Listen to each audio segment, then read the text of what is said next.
Hello friends, இன்றைக்கி Sunday mini vlog பார்த்துலாங்க. இன்றைக்கி நம்ம வீட்டில் மட்டன் எடுத்துருக்குங்க. மஞ்சத்தூள், இஞ்சி பூண்டு பேஸ்ட் போட்டு குக்கரில் விசில் வச்சாச்சுங்க. இந்த குட்டியை வச்சுட்டு வேலை செய்து கொஞ்சம் ரொம்ப டஃப்பாகவே இருக்குங்க. இன்றைக்கி வந்து இதை பாருங்கள், பாத்திரம்லாம் வச்சு ஊறிட்டு இருக்காருங்க. நல்லா கிளைமேட் சூப்பராக இருந்தது, காற்று அடிச்சிட்டு இருந்தது. துணியெல்லாம் நைட்டே துவைச்சி போட்டாச்சு. நான் சாட்டர்டேவே கொஞ்சம் வேலையெல்லாம் முடிச்சிருவேங்க. ஆனால் நேற்று ஷடவுனுன்றதால கொஞ்சம் வேலை செய்ய முடியல. துணி மட்டும் மிஷினில் போட்டு எடுத்துட்டேன் நிறைய இருக்கவே. ஃப்ரூட் பேஸ்கெட்டு, அப்புறம் பாத்திர ஸ்டாண்டு, வெஜிடபிள் பேஸ்கெட் எல்லாமே ரொம்ப அழுக்காக இருந்ததுங்க. ரொம்ப நாளாக கொஞ்சம் தேய்க்கல, குட்டியை வச்சுட்டு.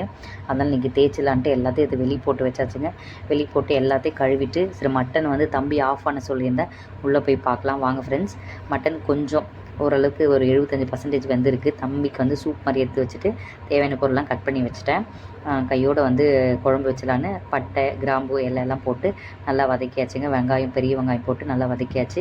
கருவேப்பிலை கொஞ்சம் போட்டுட்டு நல்லா வதக்கிட்டு 2 டேபிள் ஸ்பூன் வந்து இஞ்சி பூண்டு பேஸ்ட் போட்டு நல்லா வதக்கிட்டு, தக்காளி வந்து நான்வெஜ்ஜுக்கெலாம் கொஞ்சம் கம்மியாக போட்டால் தாங்க எனக்கு பிடிக்கும். ஏன்னா புளிப்பு வந்து எனக்கு அந்தளவுக்கு பிடிக்காதனால தக்காளி வந்து ஒரே ஒரு தக்காளி தாங்க, கொஞ்சம் பெரிய தக்காளி போட்டுட்டு நல்லா கல்லுப்பு போட்டு நல்லா வதக்கியாச்சு. குழஞ்சி வர வரையும் வதக்கிட்டு வீட்டு மிளகாத்தூள் 2 ஸ்பூன் போட்டு நல்லா வதக்கியாச்சுங்க. வதக்கிட்டு அந்த மட்டனை வந்து அது உள்ளே போட்டு திருப்பி விசில் வைக்கலான்னு ஒரு 3 விசில் வச்சா நல்லா வெந்துருங்க. என்கிட்ட இந்த ஒரு குக்கர் தாங்க நல்லாயிருக்கு. நிறைய நீங்கள் பார்ப்பீங்க வீடியோவில். ஒரு குக்கர் தாங்க இருக்குது என்கிட்ட குட்டியாக. அதில் வந்து கொஞ்சோண்டு வந்து தேங்காய், பெருஞ்சீரகம், கொஞ்சம் சின்ன வெங்காயம். எப்போ ஆட் பண்ண மாட்டேங்க சின்ன வெங்காயம். இந்த வாட்டி சமைச்சா சூப்பராக இருந்ததுங்க.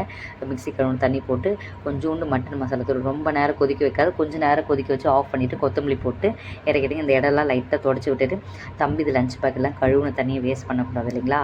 பாத்ரூம் எல்லாம் கழுவிட்டு குளிச்சுட்டு வந்தாச்சு. ஹஸ்பண்ட் வந்து மட்டன்லாம் குழம்பு போட்டு வச்சுருந்தாரு. டைம் வந்து 12:30. சாப்பிட்டாச்சுங்க. சாப்பிட்டப்பறம் ஃப்ரூட் பேஸ்கெட்லாம் அடுக்கியாச்சு. இந்த பாத்திர ஸ்டாண்ட் இங்கே தாங்க வச்சேன், இந்த காய்கறி ஸ்டாண்ட்லாம். அதுங்களே அவர் இழுத்துட்டு போயிட்டார். திருப்பி பிடிங்கி வந்து வச்சு எல்லாத்தையும் அடிக்கிது. கொஞ்சம் திருப்தியாக இருந்ததுங்க. இப்படி தாங்க நம்ம வீட்டில் சண்டே விலாக் போச்சு. உங்கள் வீட்டில் என்ன லஞ்சுன்னு சொல்லிட்டு நம்மளுக்கு கமெண்ட் பண்ணுங்கள். நம்ம வீடியோ பிடிச்சிருந்தா லைக் பண்ணுங்கள். Thank you all. சப்ஸ்கிரைப்